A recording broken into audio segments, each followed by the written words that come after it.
அம்மா நம்ம கூடியிருக்கோம்? தெரியல தம்பி, கூப்பிட்டாக வந்து சேர் போட்டு உட்கார வச்சிருக்காக, வந்து உட்கார்ந்துருக்கான், எதுக்கு என்னான்னு தெரியல. அப்படியாம்மா? அந்த காரணத்துக்காக வந்திருக்கான்? எதுக்காக வந்திருக்கான்? இல்லை, தயவு செய்து அம்மா சொல்லுது, நான் பள்ளிக்கூடத்தை பக்கமே போனதில்லை, ஏன்ட்ட வந்து நீ கேள்வி வேற கேட்குறியா அப்படின்னு. அம்மா ஒன்றும் பஞ்சாயத்தில் கேள்வி நானே கேட்டுருவேன், பதிலும் நானே சொல்லிடுவேன். அப்படியே தெரிஞ்ச மாதிரியே ஆமாம் ஆமாம் அப்படின்னு ஒரு சொல்லிக்கிற வேண்டிதான். ஆமாம், எனக்கு மேடையில் பேசும்போது எப்போவுமே ஒரு பயம் இருக்கும், யாரும் நம்ம பேசிக்கிருக்கும் போது யாரும் எந்திரிச்சு போயிடுவாங்களா அப்படின்னு. அது மாதிரி கேட்டுக்கிருக்க அக்காங்களுக்கு சில நேரம் பயம் இருக்குது, இப்படியே பேசி அறுத்துருவானா, காதில் ரத்தம் வர வச்சிருவானா அப்படின்னு. அப்படிலாம் கிடையாது. இன்றைக்கு எதற்காக கூடியிருக்கோம் அப்படின்னா, இளந்தலைவர் அண்ணன் உதயநிதியுடைய பிறந்த நாள். இன்றைக்கு திராவிட மாடலை வழிநடத்தி செல்லக்கூடிய அண்ணன் இளந்தலைவர், ஏன் நமக்கெல்லாம் திராவிட மாடல் தேவை? எத்தனையோ மாடல் இருக்கு, இன்னைக்கு குஜராத் மாடல் கூட இருக்கு. ஏன் திராவிட மாடல் இன்னைக்கு தேவை அப்படின்னா, ஏற்கனவே ஒரு மாடல் இருந்திருக்கு, அப்படித்தானே? உண்மைதானக்கா? ஒரு மாடல்னா என்ன? இதுக்கு முன்னாடி ஒரு திட்டம் இருந்திருக்கு, அதை பின்பற்றி வர்றதுக்கு பேரு தான் மாடல். அப்ப திராவிட மாடல் அப்படின்னா என்ன அப்படின்னா வேற ஒன்றும் கிடையாது, மக்களோடு மக்களாக மக்களுக்காக களத்தில் இருக்கக்கூடிய மாடல் தான் திராவிட மாடல். அப்படியாப்பட்ட மாடலை செய்து கொண்டு இருக்கக்கூடிய அரசு தான் நம்ம திராவிட மாடலுடைய அரசு. இதுல அண்ணன் சமீபத்தில் நேற்று ஒரு ஆள் லண்டன் போயிட்டு வந்த மிகப்பெரிய விஞ்ஞானி ஒரு ஆள் இருக்காப்புல, அண்ணன் ஆட்டுக்குட்டி அண்ணாமலை இருக்காப்புல. நீங்கள் எல்லாம் பார்த்துருப்பீங்க. ரொம்ப ஏக்கா, எனக்கு வயசு 25 வயசு ஆகுது. நான் 12வது படிக்கும்போது சொன்னாங்க, இன்னைக்கு தேதி டிசம்பர் 26. அண்ணே கரெக்டாக தானே சொல்கிறேன்? டிசம்பர் 26 உலகம் அழிய போகுதுன்னு சொன்னாங்க. டிசம்பர் 26 உலகம் அழிய போகுதுன்னு நான் 12வது படிக்கையில் சொன்னாங்க. இன்னும் உலகம் அழியலை. நான் சின்ன பிள்ளையா இருக்கும்போது சரி, அதுக்கு முன்னாடி எங்கள் அப்பா காலம் எங்கள் தாத்தா காலத்திலேருந்து சொல்கிறாங்க, திமுக அழிய போகுது, திமுக அழிய போகுதுன்ட்டு. எத்தனையோ பேர் சொன்ன ஆளுகள்லாம் அழிஞ்சு போயிட்டாங்க. ஒன்றை மட்டும் தெரிந்து கொள்ளுங்கள் ஆட்டுக்குட்டி அண்ணன் அண்ணாமலை அவர்களே, இன்றைக்கு திமுகவை அழித்து விடுவேன் என்று சொல்லி மாறுதட்டி வந்த எத்தனையோ பேர்கள் மறைந்து போயிருக்கிறார்கள். அதை நீங்கள் மறந்து விடக்கூடாது. திமுக இயக்கம் என்ன சாதாரண இயக்கமா?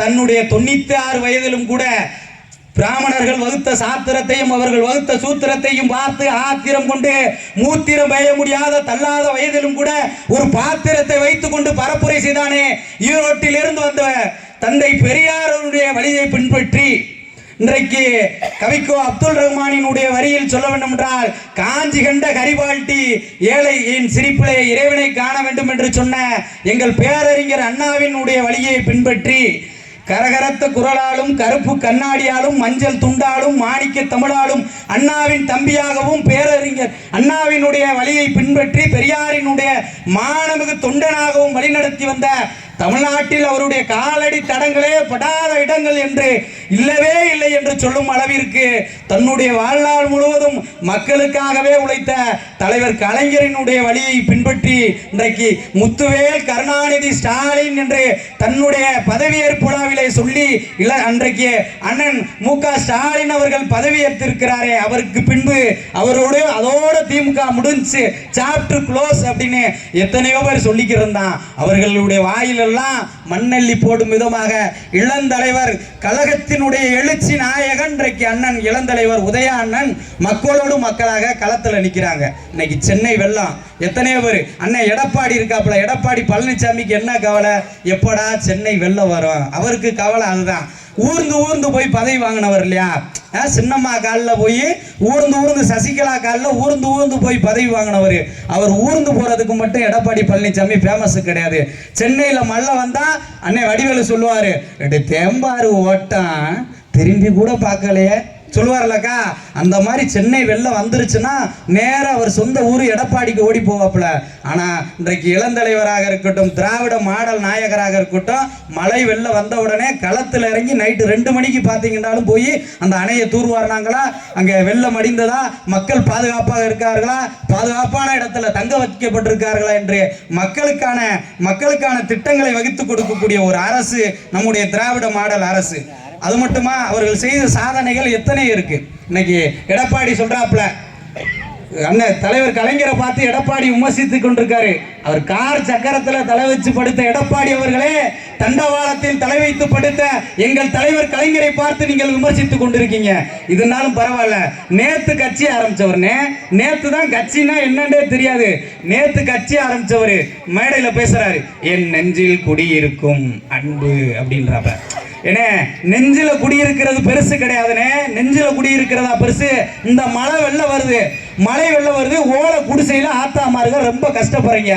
அப்ப குடிசை மாற்று வாரியம் அமைத்து கொடுத்து, குடிசை மாற்று வாரியம் அமைத்து கொடுத்து குச்சி வீடுகளை எல்லாம் மச்சு வீடுகளாக மாற்றி காட்டிய கட்சி திமுக. அதை யாராலும் மறுக்க முடியாது.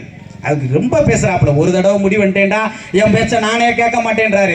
கொஞ்ச நாள் போச்சுன்னா அவர் பேச்ச யாருமே கேட்க மாட்டாங்க. அது பாவம், அவருக்கு தெரிய மாட்டேங்குது. இதோட இன்னொருத்தர் இருக்காரு, எங்க அண்ணன் ரொம்ப ஆக்ரோஷமா கத்துவாப்புல, ஊயிண்டுவாப்புல, மைக் செட்டுக்காரே பயந்து வரைய மைக்கை உடச்சு போடுவாரோ அப்படின்னு. அண்ணன் சீமான் பேசுவாப்புல, நீ கட்சியில இருந்தா இரியா, கட்சியில் இல்லைன்னா கட்சியை விட்டு போயிட்டே இரு, சின்னத்துக்குள்ள ஓட்டு எனக்கு தேவை ஓட்டு அப்படின்னு ரொம்ப ஆணவ திமிருல பிஜேபியோட அந்த பின்னாடி இருக்கக்கூடிய அதிகார திமிருல பேசக்கூடிய கட்சி அல்ல திமுக. ஒரு சாதாரண ஒரு அடிமட்ட தொண்டனையும் கூட அன்பு உடன்பிறப்பே என்று அரவணைக்கக்கூடிய கட்சி திமுக. அப்படியாப்பட்ட கட்சி திமுக. இன்னைக்கு மழை வேற வந்துருக்கு, இத்தனை பெண்கள் உட்கார்ந்துருக்கீங்க. உங்களை ஒரு எல்லாரும் சொல்றாங்க சேர்ல உட்காரவங்க எல்லாம் சேரை விட்டு எந்திரிச்சு கீழே உட்காருன்னு சொன்னா உங்களுக்கு எவ்வளவு கோவம் வருமா வராதா? நம்ம ஊர்ல அக்கா மாரியம்மன் கோயில் இருக்கா இல்லையாக்கா? மாரியம்மன் கோயிலுக்கு நீங்க காசு போட்டிருக்கீங்க, நீங்க வரி செலுத்திருக்கீங்க, நீங்க நன்கொடை கொடுத்து கோயில் கட்டியிருக்கீங்க. அந்த கோயிலுக்குள்ள உங்களை வரக்கூடாதுன்னு சொன்னா உங்களுக்கு எப்படி கோவம் வருமா வராதா? இன்னைக்கு பிராமணன் சொல்றான், நீ கோயில் கட்டு, நீ வரி போடு, என்ன வேண்டாம் செய்ய, அந்த கோயில் கருவறைக்குள்ள நீ வரக்கூடாதுன்னு சொன்னான். இன்றைக்கு இஸ்திரி பொட்டி போடக்கூடிய, இஸ்திரி பொட்டியை தேய்க்கக்கூடிய ராஜாவாக இருந்தாலும் சரி, ஹார்மோனிய பொட்டியை வாசிக்கக்கூடிய இளையராஜாவாக இருந்தாலும் சரி, யாருமே கோயிலுக்குள்ள வராத என்று சொன்ன போது தந்தை பெரியாரா சொன்னாரு, நான் கோயிலுக்குள்ள வருவேண்டா, அது உன்னால தடுக்க முடிஞ்சா தடுத்து பார் என்று பெரியாரினுடைய தடி பேசியது. அதனால்தான் இன்னைக்கு அனைத்து சாதியினரும் அர்ச்சராகலாம்னு ஒரு அருமையான திட்டத்தை இன்றைக்கு திராவிட மாடல் நாயகன் கொண்டு வந்திருக்கிறாரு. இது என்ன வீட்டுக்குள்ளே இருந்து விடுவாங்கம்மா, விடுவாங்க. திமுகவினுடைய நீங்க இந்த அன்னை போக்குவரத்து துறை அமைச்சருக்கு நீங்க வாக்களிச்சீங்களா? அன்னை போக்குவரத்து துறை அமைச்சர் விஜயபாஸ்கருக்கு நீங்க இவருக்கு வாக்களிச்சீங்களா? நம்ம சிவசங்கர் அண்ணனுக்கு வாக்களிச்சீங்களா? நீங்க ஓட்டு போட்டு பாருங்க. அண்ணன் என்கிட்ட சொன்ன ஒரே வார்த்தை, எத்தனையோ ஊர் மக்கள் எல்லாம் ஓட்டு போட்டாங்க, காசான்கோட்டை மக்களும் எனக்கு ஓட்டு போடக்கூடிய மக்கள் தான்.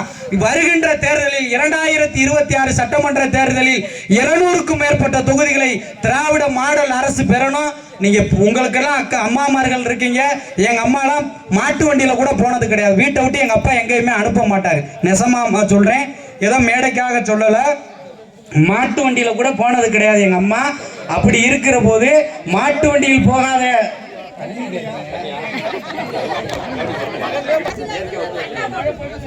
எங்க அம்மா மாட்டு வண்டியில கூட போனது கிடையாதுமா.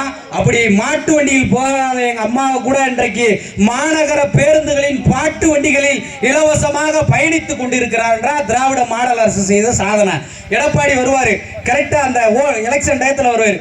அவர் பேசும்போது பாத்தீங்கன்னா உங்களுக்கு தெரியும், மாண்புமிகு அம்மாவினுடைய அரசு 1000 ரூபாய் மாண்பு, அப்படியே பாம்பாட்ட ஆடுவார். அண்ணன் எடப்பாடி வந்து அவர் பெரிய வித்தையெல்லாம் காட்டுவார், குரலி வித்தையை காட்டுவார். அண்ணன் எடப்பாடியை பொறுத்தளவு மஞ்சள் காமல வந்தவனுக்கு பார்க்கறதெல்லாம் மஞ்சளா தான் தெரியும் அப்படின்னு சொல்லுவாங்க. இன்றைக்கு திராவிட மாடல் அரசு செய்யக்கூடிய சாதனையில இன்னைக்கு அம்மாமார்கள் சோறாக்குறீங்க. சோறுல வீட்டுல அப்பா இருக்காங்க, வீட்டுக்காரர் இருக்காரு, சோறுல ஏதோ ஒரு சில கல்லு வரத்தான் செய்யும். வருமா வராதா? ஏதோ ஒரு இடத்துல ஒரு கல்லு வரத்தான் செய்யும். அப்ப அவர் என்ன சொல்லணும், இவ்வளவு சோறுல ஏதோ ஒரு இடத்துல கல்லு இருக்குன்னு கடந்து போயிடணும். என்னம்மா சோத்துல கல்லு இருக்கு அப்படின்னு. ரோட்ல நீங்க நடந்து போறீங்க, நம்ம காசாங்கோட்டைக்குள்ள நடந்து போறீங்க, பாதையில ஏதோ ஒரு இடத்துல முள்ளு இருக்குமா?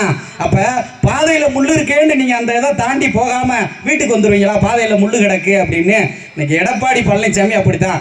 எங்கிட்டா இந்த அரசை குறை சொல்லுவான். மக்கள் மத்தியில வேற ஆதரவு பெருகிக்கிட்டே இருக்கு. நம்ம இந்த 1000 ரூபாய் கொடுத்த விஷயத்தையே ஓட்டுன்னு ஓட்டிக்கிட்டு இருக்கோம். இன்றைக்கு அன்பிற்கினிய தாய்மார்களே, பெரியோர்களே, ஒன்றை நல்லா தெரிஞ்சுக்கங்க. திராவிட மாடல் அரசு ஆட்சிக்கு வந்த பின்னாடி செய்த சாதனைகள்ல முக்கியமான சாதனை, நேரத்தோடைய அருமை கருதி மழை வேற பெஞ்சுக்கிருக்கு. அதுக்கு முன்னாடி பெரும் இடிமலையாக அண்ணன் குடியாத்தம் பாரி வேற நின்றுக்கு இருக்காப்புல. அது வயசு நான் எவ்வளவு இளம் பேச்சாளர், அவர் எனக்கு முன்னாடி வந்த சீனியர் பேச்சாளர், அவருக்கு வழிவிட்டு போறதா எனக்கு வந்து அழகு. அதனால திராவிட மாடல் அரசு செய்த சாதனைகள்ல மிக முக்கியமான சாதனை அப்படி என்னன்னு பாத்தீங்கன்னா, ஒரு காலத்துல வீட்டுல ஆம்பளை பிள்ளை பிறந்தா என்ன சொல்லுவாங்க, பாரின்லாம் சொல்லுவாங்க, எனக்கு ஆம்பளை பிள்ளை பிறந்துட்டான், இன்ஜினியர் ஆயாவது எனக்கு கஞ்சி ஊத்துருவான். இதே இது அங்கிட்டு ஜப்பான் அந்த பக்கம் ஏரியாலாம் என்ன சொல்லுவாங்க, எனக்கு ஆம்பளை பிள்ளை பிறந்திருக்கான், டாக்டர் ஆயிடுவான் அப்படின்னு. நம்ம ஊர்ல ஆம்பளை பிள்ளை பிறந்துட்டா அப்பா சொல்லுவாரு, எனக்கு கொல்லியோட ஒரு மயம் பிறந்துட்டான். அம்மா சொல்லுவான், பிச்சை எடுத்தாவது எனக்கு கஞ்சி ஊத்திடுவான். சொன்ன காலம் உண்டா இல்லையாமா? ஒரு காலம் அப்படி சொன்னார்கள். ஆனால் திராவிட மாடல் அரசு அமைந்த பின்பு இன்றைக்கு தமிழ் புதல்வன் என்ற ஒரு திட்டத்தையும் புதுமை பெண் என்ற திட்டத்தையும் கொண்டு வந்து மாசம் 1000 ரூபாய் படிக்கக்கூடிய பிள்ளைகளுக்கு மாதம் 1000 ரூபாய் அது கிடைக்குது. அப்புறம் ஒரு பையன் ஒரு பொண்ணு, தமிழ் புதல்வனுக்கு 1000, அங்க புதுமை பெண்ணுக்கு ஒரு 1000, 2000 ரூபாய். பஸ்ல போறதுக்கு அதுல ஒரு 1000 ரூபாய் மிச்சமாகுது மாசம். அது ஒரு 1000 ரூபாய் மிச்சமாகுது, 3000 ரூபாய். அடுத்து ஒரு முத்தாய்ப்பான ஒரு திட்டம் போட்டாப்புல. என்ன திட்டம் அப்படின்னா, மகளிர் உரிமை தொகை, இலவச மகளிர் தொகை என்று கூட அவர் போட கிடையாது, மகளிர் உரிமை தொகை. ஏன்? இது உங்களுக்கான உரிமை. திராவிட மாடல் அரசு என்பது உங்களுக்கான உரிமையை கொடுக்கக்கூடிய அரசு. அதனால் மகளிர் உரிமை தொகைன்னு வச்சு அதுல ஒரு 1000 ரூபாய் மாதம் 4000 ரூபாயை கொடுத்து உங்களுடைய குடும்ப சிக்கலில் பங்கெடுக்கக்கூடிய ஒரு அரசு தான் திமுக அரசு. ஆங்கிலத்தில் ஒரு கோட் சொல்லுவாங்க, laugh and the world laugh, with you weep and the weep alone. நான் இப்ப சிரிக்கிறேன், நான் மேடையில் சிரிச்சீங்கன்னா பக்கத்துல கைத்தட்டுனா ஒரு பழக்கம் இருக்கு. பக்கத்துல இருக்க அம்மா கைத்தட்டுச்சுன்னா எல்லாரும் சேர்ந்து கைத்தட்டுவோம், அப்படித்தானே? சிரிச்சுச்சுன்னா எல்லாருமே சேர்ந்து சிரிப்போம். ஆனா அழுதா யாருமே சேர்ந்து அழுக மாட்டான். இதுதான் நிதர்சனமான உண்மை. ஆனால் திமுக அரசு மட்டும்தான் மக்களினுடைய கண்ணீரை துடைப்பதற்காக தானும் சேர்ந்து அந்த குடும்பத்தில் ஒரு நபராக பங்கெடுத்து கொண்டிருக்கிறது என்றால் அதை யாராலும் மறுக்க முடியாது. இன்னுயிர் காப்போம் நம்மை காக்கும் 48. இன்னைக்கு யாருக்கு உடம்பு சரியில்லையா, உடனே அவங்களுக்கு தேவையான மருத்துவ வசதி. இன்னைக்கு முதல்ல இந்தியாவிலே ஆம்புலன்ஸ் கொண்டு வந்தது நம்முடைய திராவிட மாடல் அரசு தான், முத்தமிழறிஞர் கலைஞர் தான். அதை யாரும் மறுத்து விட முடியாது. எத்தனையோ சாதனைகள் இருக்கு, நான் சொல்லி தான் அந்த சாதனைகள் உங்களுக்கு தெரியணுமாண்டா? தேவையே இல்லை. எல்லார் வீட்லயும் டிவி இருக்கு. நம்ம திராவிட மாடல் அரசினுடைய சாதனைகள் உங்க எல்லாருக்குமே தெரியும். கவிக்கோவினுடைய வரிகளில் சொல்ல வேண்டும் என்றால், இந்த கருப்பு சிவப்பு கொடிதான் மக்களினுடைய கண்ணீரை துடைக்கக்கூடிய கொடி என்பதை நீங்கள் யாரும் மறந்து விடக்கூடாது. யார் வேண்டா பேசலாம். பேனா தெய்வம் மதுரையிலிருந்து வந்து பேசியிருக்கேன், திமுக பேசியிருக்கேன். ஒரு 200 ரூபாய்க்காண்டி ஜால்ரா போட்டிருப்பான்ப்பா, 200 திமுகவின் புதிய 200 அப்படின்னு சொல்லி பேசுவான். அதுக்கெல்லாம் கவலைப்படாதீங்க. அவை 200 என்று சொல்லுவது வருங்கால தேர்தலில் நாம் 200க்கும் மேற்பட்ட தொகுதிகளை பெறப்போகிறோம் என்பதைத்தான் அவை 200 பேசுறவன் வாழ்ந்தாலும் பேசும், தாழ்ந்தாலும் பேசும். வையகம் இதுதானடாட்டான். நீ நல்லது செஞ்சாலும் உன்னை யாரும் குறை சொல்லதான் செய்வான், நீ கெட்டது செஞ்சாலும் குறை சொல்லதான் செய்வான். இருக்கின்ற வரை பிறருக்கு பயனுள்ள வாழ்க்கையை வாழ்ந்து விட்டு போக வேண்டும். அதுதான் திமுகவினுடைய சாதனையாக இருக்கும் என்று சொல்லி, திமுக கொள்ளையடிக்கிற கட்சி என்று யாரோ எடப்பாடி பழனிசாமி எல்லாம் பேசிக்கிருக்காரு. திமுக கொள்ளையடிக்கிற கட்சி தாயா, மக்களின் இதயங்களை கொள்ளையடிக்கிற கட்சி என்பதை நீங்கள் யாரும் மறந்து விடக்கூடாது. அதனால் வருகின்ற தேர்தலில் நம்முடைய போக்குவரத்து துறை அமைச்சர் அண்ணன் சிவசங்கரினுடைய கரங்களை வலுப்படுத்தி திராவிட மாடல் அரசு 200க்கும் மேற்பட்ட தொகுதிகளை பெற்று வரலாற்று சாதனை படைப்பதற்கு காசான்கோட்டை ஒரு முக்கிய களமாக இருக்கும் என்று சொல்லி, அத்தகைய வேலையை காசான்கோட்டை தாய்மார்களும் அன்பிற்கிடையே பெரியோர்களும் செய்வீர்கள் என்ற ஒரு நம்பிக்கையில் மதுரையில் இருந்து வந்து உங்களிடமிருந்து விடைபெறுகிறேன். வாழ்வது வீழ்வது நாமாக இருந்தாலும் வாழ்வது தமிழும் திராவிடமாக இருக்கட்டும். நன்றி, வணக்கம்.